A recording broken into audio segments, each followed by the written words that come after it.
Vermont may seem like a peaceful world of dense forests, winding rivers, and quiet little towns. Yet, hidden beneath that calm landscape are stories stretching deep into the distant past. Ancient petroglyphs, mysterious stone chambers, and strange stone cairns concealed among the trees hint at people, beliefs, and traditions that historians still do not completely understand. In this episode, we uncover the ancient mysteries of Vermont and explore the enduring questions that continue to surround them today. Along the banks of the Connecticut River in southern Vermont lies a place where the stone itself seems to preserve ancient memories. At first glance, the river appears peaceful as it winds past forests and quiet New England towns. But when you walk down to the exposed bedrock near the water at the Bellows Falls petroglyph site, something unusual begins to emerge from the stone. Carved directly into the rock are strange figures and symbols that clearly do not belong to the modern world. These are not recent markings or graffiti. The carvings are deeply etched into the surface, their edges softened by centuries of water, ice, and weather. Some resemble human faces staring outward from the rock. Others look like abstract symbols or shapes whose meanings have long been forgotten. For many visitors, the first feeling is curiosity. The second is usually the same question: who created these mysterious carvings? The site sits beside the powerful rapids of the Connecticut River, an area that once served as an important fishing and travel location for Native American communities. Long before bridges, roads, or towns existed here, the rushing water forced fish such as salmon into narrow channels, making this one of the richest fishing spots in the region. For thousands of years, people gathered here during seasonal migrations to fish, trade, and travel. Because of this history, archaeologists believe the carvings were most likely created by Native American peoples connected to the region, especially ancestors of the Abenaki. The river was central to their lives. It provided food, transportation, and spiritual meaning. In many indigenous traditions, rivers were not simply waterways. They were living forces tied to stories, spirits, and the unseen world. Standing beside the carved ledges today, it is easy to imagine how different this place once looked centuries ago. There were no dams, roads, or electric lights. Only the roar of the rapids, the movement of water, and gatherings of people along the riverbank. The petroglyphs themselves remain the greatest mystery. Several carvings clearly resemble human faces. Large circular eyes, straight noses, and simple mouths give them an almost mask-like appearance. Some look calm and watchful, while others appear almost eerie, as if they are staring out from another time. A few carvings may represent animals or symbolic figures, though many details have become difficult to identify because erosion has worn the stone smooth over time. Water, flooding, winter ice, and shifting seasons have slowly faded many of the carvings. Some figures stand out clearly in direct sunlight, while others only become visible when the light strikes the stone at certain angles. That uncertainty is part of what keeps the mystery alive. Dating the carvings has proven difficult. Unlike wood or bone, stone cannot easily be tested for age. Researchers instead rely on the style of the images and archaeological evidence found in nearby areas. Most experts estimate the carvings were created somewhere between 1,000 and 3,000 years ago, although some believe they could be even older. If that estimate is correct, the faces carved into this rock existed long before Europeans arrived in North America. Yet the real mystery is not only when the carvings were made, but why. Some researchers believe the faces may represent spirits connected to the river itself. In many belief systems, dangerous rapids and powerful water currents were seen as sacred or supernatural places. The carvings may have been created to honor those forces or ask for protection from them. Another theory suggests the site functioned as an important gathering place. Since multiple groups likely met here during fishing seasons, the carvings may have acted as symbols, carrying cultural or spiritual meaning shared between communities. Interestingly, several faces appear to look directly toward the river, leading some people to wonder whether they were intended to watch over the water. It is also possible the carvings served several purposes at once. Ancient cultures often did not separate religion, storytelling, and daily life in the way modern societies do. A single image might represent a spirit, a warning, a memory, or a sacred tradition all at the same time. When European settlers arrived in Vermont during the 18th and 19th centuries, many noticed the strange carvings, but had no idea who created them. Early descriptions recorded a mixture of fascination and confusion. Some settlers even speculated that the carvings were made by Vikings or other ancient visitors from overseas. That theory became popular during the 1800s, when many people were fascinated by the possibility that Europeans had reached North America long before Columbus.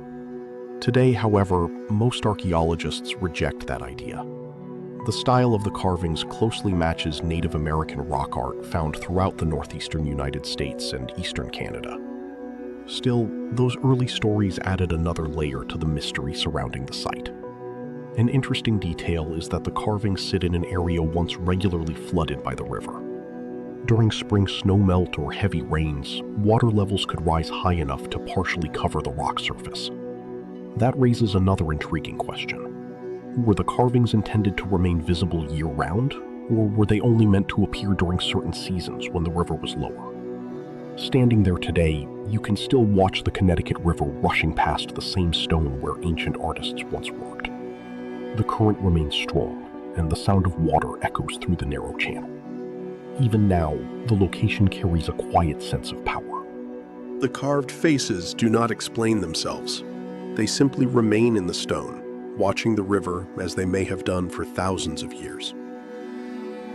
Unfortunately, the site has not survived untouched. During the 19th century, construction projects around Bellows Falls dramatically changed the landscape. Dams were built to control the river and generate power. Roads and bridges followed. Some sections of the original rock formations were damaged, submerged, or covered during development. It is possible that certain carvings disappeared before they were ever properly documented. In recent decades, however, the remaining petroglyphs have gained recognition as an important historical and cultural site. Preservation efforts now aim to protect the carvings from further damage. Visitors can still see many of the figures, although access often depends on river levels and weather conditions. Like many ancient landmarks, the Bellows Falls petroglyph site faces both opportunities and threats. On one hand, there is now greater public awareness about protecting indigenous heritage sites. Historians, archaeologists, and local organizations continue studying and documenting the carvings. On the other hand, natural erosion never stops. Flowing water gradually wears away the stone. Winter ice can crack the rock surface. Over centuries, even tiny changes slowly erase details carved by ancient hands. Human activity also remains a danger. Although most visitors respect the site, graffiti, climbing, and even repeated touching can damage the fragile surface. Oils from human skin may seem harmless, but over time they can affect the stone. Because of this, preserving the petroglyphs requires a careful balance. People naturally want to experience the site up close, but too much contact could slowly destroy the very carvings they came to see. When I think about this place, I often imagine the moment the first carving was created. Someone stood beside the roaring river, holding a stone tool, and patiently carved shapes into the bedrock. It must have taken tremendous effort and purpose. Whoever created these images likely understood exactly what they meant, even if that meaning has been lost to history. Personally, I do not believe every mystery needs to be completely solved in order to matter. Sometimes places like this are powerful precisely because they leave questions unanswered. The faces carved into the rock remind us that people lived, believed, created art, and told stories here long before written history reached this region. Today, the Bellows Falls petroglyph site still survives, quieter and more fragile than it once was. The river continues flowing past the carvings just as it did centuries ago. Some figures are fading, yet many remain visible if you take the time to look carefully. Eagle Mountain Stone Cairns. In the quiet hills of northwestern Vermont, not far from the shores of Lake Champlain, there is a wooded ridge known as Eagle Mountain. At first glance, the landscape feels like a typical part of rural Vermont. Dense forests blanket the slopes, narrow trails weave through the trees, and the air smells of damp earth, pine, and fallen leaves. But hidden among the woods are strange stacks of stone that have puzzled hikers, locals, and researchers for decades. These are the Eagle Mountain Stone Cairns. If you spend enough time wandering through the forest, you may suddenly spot one rising from the ground between the trees. The structures are made from carefully balanced stones, stacked into small towers or mounds. Some stand only a few feet high, while others rise much taller. Many appear deliberately arranged, with each rock carefully placed rather than randomly scattered by nature. Someone clearly built them. The first question most visitors ask is simple: who created these cairns? Stone cairns are not unusual around the world. For thousands of years, people have used stacked stones to mark trails, sacred locations, burial areas, hunting grounds, or territorial boundaries. What makes the Eagle Mountain cairns especially intriguing is their location and the uncertainty surrounding their origin. The cairns appear in clusters throughout parts of the forest. Some seem positioned along what resembles an old pathway, while others stand alone on ridges or in small clearings. The rocks themselves are local stones that could easily have been gathered nearby. For many years, people assumed the cairns were simply built by early farmers clearing their land. When settlers arrived in Vermont during the 18th and 19th centuries, they often removed stones from fields and stacked them into piles to make farming easier. Across New England, countless stone walls and piles were created this way. But many of the Eagle Mountain cairns do not quite fit that explanation. Some stand on steep slopes, deep in thick forest, or high along rocky ridges where farming would have been extremely difficult, if not impossible. That detail has led some researchers to question whether all of the cairns were connected to agriculture. Another possibility is that at least some of them were built by indigenous peoples long before European settlers arrived. Native American communities throughout North America sometimes used stone cairns as trail markers, ceremonial symbols, memorials, or navigational guides. In heavily forested regions, carefully stacked stones could help travelers follow routes through difficult terrain. Eagle Mountain lies within an area historically connected to the Abenaki people, who traveled extensively through Vermont's forests, rivers, and mountain valleys. These routes linked hunting territories, waterways, fishing locations, and seasonal camps. If some of the cairns are connected to those ancient travel networks, they may represent a much older form of navigation across the landscape.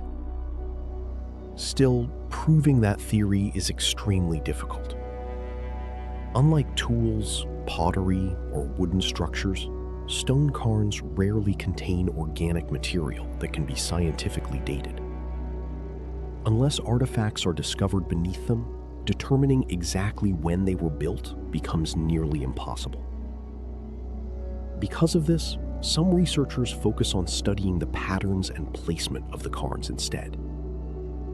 A few appear positioned along ridges overlooking Lake Champlain, while others stand at points offering unusually wide views of the surrounding landscape. This has led to speculation that certain cairns may have functioned as lookout markers or directional guides connected to travel routes.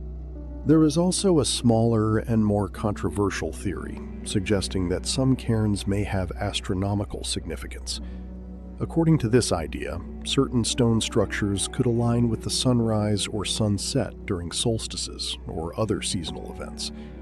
However, most archaeologists remain cautious about that interpretation because the evidence is still limited. Standing beside one of the cairns today, the structure itself may seem simple, just a few stones balanced carefully on top of one another. Yet when you consider how many exist across the mountain and how long some may have remained there, the mystery becomes much more compelling. It is easy to imagine someone centuries ago carrying stones through the forest and stacking them carefully in a quiet clearing. Perhaps the cairn marked a route for travelers moving through the hills.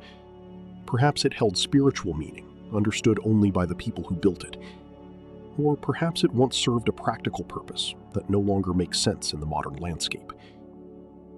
Over time, the forest changed around the cairns. Trees grew taller, trails shifted, and ownership of the land passed from one generation to another. Logging operations and development likely destroyed some cairns long ago, while others slowly disappeared beneath moss, leaves, and soil. Some still stand upright today. Others lean slightly as the earth settles beneath them. A few have collapsed completely, leaving scattered stones hidden among the undergrowth. Hikers exploring Eagle Mountain sometimes discover the cairns by accident. Many are not marked on official maps, and finding them often requires wandering away from the main trails. That sense of unexpected discovery gives the experience a feeling almost like uncovering a forgotten piece of history. At the same time, the mystery surrounding the cairns has also sparked debate. Some archaeologists argue that many stone piles across New England were indeed created by farmers and landowners over the last few centuries. Without stronger evidence, they caution against automatically assuming ancient origins. Others believe at least certain Eagle Mountain cairns may be significantly older, especially those located far from historical farmland or settlement areas. The truth may ultimately lie somewhere in between. It is entirely possible that different cairns were built during different time periods and for different reasons. One structure may have been created by indigenous travelers centuries ago, while another could have been stacked by settlers much later. Walking through the forest, you may find one cairn standing alone on a rocky ridge, while another appears beside the faint remains of an old path. Each structure adds another unanswered question to the landscape. Personally, I think the atmosphere of Eagle Mountain plays a major role in how people experience these stone formations. When you are surrounded by deep forest and near total silence, even a simple stack of stones can feel strangely meaningful. The isolation of the mountain creates distance from modern life, making it easier to imagine the people who once moved quietly through these woods long ago at the time. At the same time, it is important to remain realistic. Not every stone structure hidden in the forest is evidence of an ancient mystery. Sometimes the explanation may be simple: a farmer clearing land, a hunter marking a trail, or even a hiker stacking stones out of curiosity. Yet, the cairns located deep in remote sections of the forest, far from old roads or farmland, still raise questions that are not easily answered. Those are the structures that continue to make Eagle Mountain fascinating. Aeolus Cave. High in the forested hills of southern Vermont, near the quiet town of Dorset, there is a dark opening carved into the side of a mountain. From a distance, it does not appear especially dramatic. It looks like little more than a wide crack in a limestone cliff, surrounded by trees, moss, and weathered stone. But the closer you get, the easier it becomes to understand why this place has fascinated explorers, scientists, and local residents for generations. This is Aeolus Cave, one of the largest cave systems in New England, and for many years it carried a reputation filled with mystery and curiosity. The cave takes its name from Aeolus, the Greek god of wind. Standing near the entrance, the reason becomes obvious almost immediately. Powerful currents of air constantly move through the opening. Sometimes cold air rushes outward, like the mountain itself is exhaling. Other times, the cave seems to draw air inward in slow, steady waves, almost as if it were breathing. Visitors during the 1800s were fascinated by this strange airflow and wondered what kind of hidden underground chambers could create such strong movement beneath the mountain. Once inside, the atmosphere changes quickly. Daylight fades behind you, temperatures drop, and the narrow stone passages begin closing in around the darkness. The cave formed within ancient limestone, created millions of years ago when this part of Vermont lay beneath shallow tropical seas. Over immense stretches of time, slightly acidic groundwater slowly dissolved the rock, carving tunnels, chambers, and winding passages deep beneath the hills. The result is a natural underground maze stretching far into the mountain. Early explorers described enormous chambers where ceilings rose high overhead. Stalactites once hung from the stone, while uneven limestone formations covered the cave floor, shaped over centuries by dripping mineral-rich water. But Aeolus Cave was not famous only because of its size. What truly made it remarkable was the enormous bat colony that once lived inside. For decades, Aeolus Cave supported one of the largest bat populations in the northeastern United States. In the early 20th century, researchers estimated that hundreds of thousands of bats occupied the cave during certain seasons. At dusk, huge streams of bats poured from the entrance, darkening the evening sky with movement. People living nearby described the sight as almost unreal, like black smoke flowing out from the mountain and drifting across the forest. The colony made the cave extremely important to wildlife researchers. Bats played a major role in controlling insect populations throughout the region, and their presence suggested the cave environment had remained stable for a very long time. Long before scientists began studying the cave, however, locals already believed there was something strange about the place. Some early visitors reported hearing distant echoes and deep rumbling sounds coming from far underground. Others described sudden blasts of cold air in narrow passages where no visible openings could be seen. Today, cave scientists understand that underground systems often create complicated airflow patterns and unusual acoustics. But before modern cave science existed, experiences like these helped build the cave's mysterious reputation. There were also many stories about people becoming lost inside the twisting tunnels. Without reliable maps or modern lighting, exploring deep caves in the 1800s was extremely dangerous. A single wrong turn in total darkness could leave someone trapped underground for hours or even days. Because of those risks, Aeolus Cave became known as both a place of adventure and a place of warning. By the late 19th century, the cave had turned into a small tourist attraction. Visitors traveled to Dorset hoping to see the famous entrance and sometimes explore the interior by lantern light. Guides occasionally led groups through the larger chambers, while bats circled overhead in enormous numbers. But increased tourism created serious problems for the fragile underground environment. Some stalactites were broken off and taken home as souvenirs. Smoke from torches and fires stained sections of the cave ceiling with soot. Gradually, parts of the natural cave system began to suffer damage from repeated human activity. Still, the greatest change came much later, and it was caused not by tourists, but by disease. In the early 2000s, a deadly fungal illness known as white nose syndrome began spreading through bat populations across North America. The disease infects hibernating bats, covering their noses and wings with white fungus. It weakens them during winter and often causes them to die before spring arrives. When the disease reached Vermont, Aeolus Cave was devastated. The cave that once held hundreds of thousands of bats experienced a massive population collapse within only a few years. Researchers returning to monitor the colony were shocked by how quickly the numbers disappeared. A place once filled every evening with movement and sound suddenly became quiet. Because of the threat to surviving bats, the cave was eventually closed to the public. Protective gates were installed near the entrance to reduce human disturbance and prevent accidental spread of fungal spores into sensitive bat habitats. Today, Aeolus Cave still remains hidden in the hills near Dorset, but the experience surrounding it has changed dramatically. Hikers can still reach the area through wooded trails, and the rocky entrance remains visible among the trees. Cold air continues flowing from the opening, reminding visitors that a vast underground world still exists beneath the mountain. However, the interior of the cave is now protected and largely inaccessible to the public. From a conservation perspective, Those restrictions are extremely important.